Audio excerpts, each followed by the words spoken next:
আসসালামু আলাইকুম ওয়া রাহমাতুল্লাহি ওয়া বারাকাতুহ। আপনি কি জানেন আল্লাহ তাআলা কিভাবে সর্বপ্রথম মানুষ সৃষ্টি করেছিলেন? কিভাবে মাটি থেকে তৈরি হয়েছিল এক অসাধারণ সত্তা, যাকে ফেরেশতারাও সিজদা করেছিল? আজকের ভিডিওতে জানব সেই অবিশ্বাস্য ঘটনা, হযরত আদম আলাইহিস সালামের সৃষ্টির কাহিনী। আল্লাহ তাআলা যখন মানুষ সৃষ্টির সিদ্ধান্ত নিলেন, তখন তিনি ফেরেশতাদের পৃথিবী থেকে মাটি আনতে পাঠালেন। প্রথমে হজরত জিব্রাইল আলাইহিসসালাম গেলেন, কিন্তু পৃথিবী আল্লাহর নামে কান্নাকাটি করে মাটি দিতে অস্বীকার করল। জিব্রাইল আলাইহিসসালাম ফিরে গেলেন। এরপর হজরত মিকাইল আলাইহিসসালাম গেলেন, একই ঘটনা ঘটল। তারপর হজরত ইসরাফিল আলাইহিসসালাম গেলেন, তিনিও ফিরে এলেন। অবশেষে গেলেন হজরত আজরাইল আলাইহিসসালাম, মৃত্যুর ফেরেশতা। তিনি বললেন, আল্লাহর আদেশ পালন করা আমার কর্তব্য, তোমার কান্নায় আমি থামব না। তিনি পৃথিবীর বিভিন্ন প্রান্ত থেকে লাল, সাদা, কালো ও মিশ্র রঙের মাটি সংগ্রহ করলেন। এই কারণেই পৃথিবীতে মানুষের গায়ের রং আলাদা আলাদা। পর্ব ২, আদম আলাইহিসসালামের দেহ গঠন।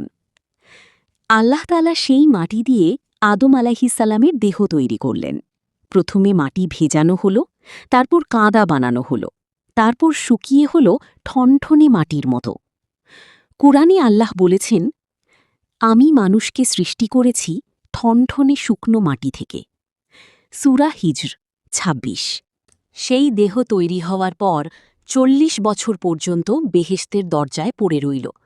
ফেরেশতারা দেখতে আসত, ইবলিস এসে দেহের ভেতরে ঢুকে দেখত এবং বলত, এই সত্তাকে যদি আমার উপর মর্যাদা দেওয়া হয়, তাহলে আমি কখনো মানব না।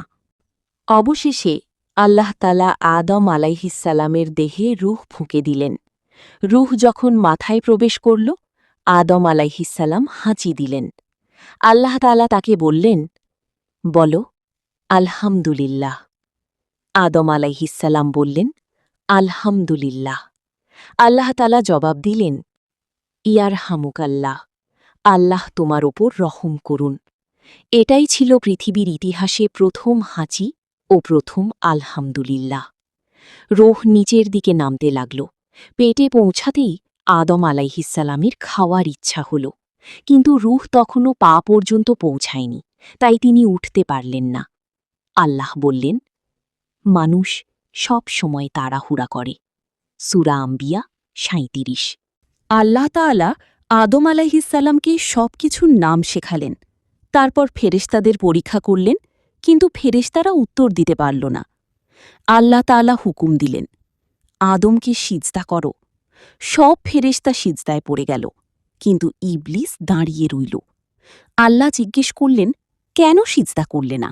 ইবলিস বলল, আমি আগুনের তৈরি, সে মাটির তৈরি, আমি তার চেয়ে শ্রেষ্ঠ। এই অহংকারের কারণে ইবলিস চিরতরে অভিশপ্ত হয়ে গেল। সুবহানাল্লাহ, কি অসাধারণ আল্লাহর কুদরত! মাটি থেকে তৈরি হল সেরা সৃষ্টি, আশরাফুল মাখলুকাত। আমরাও সেই আদম আলাইহিসসালামের সন্তান, তাই আমাদের উচিত সর্বদা আল্লাহর শুকরিয়া আদায় করা। ভিডিওটি ভালো লাগলে লাইক করুন, শেয়ার করুন এবং সাবস্ক্রাইব করুন। আল্লাহ হাফেজ।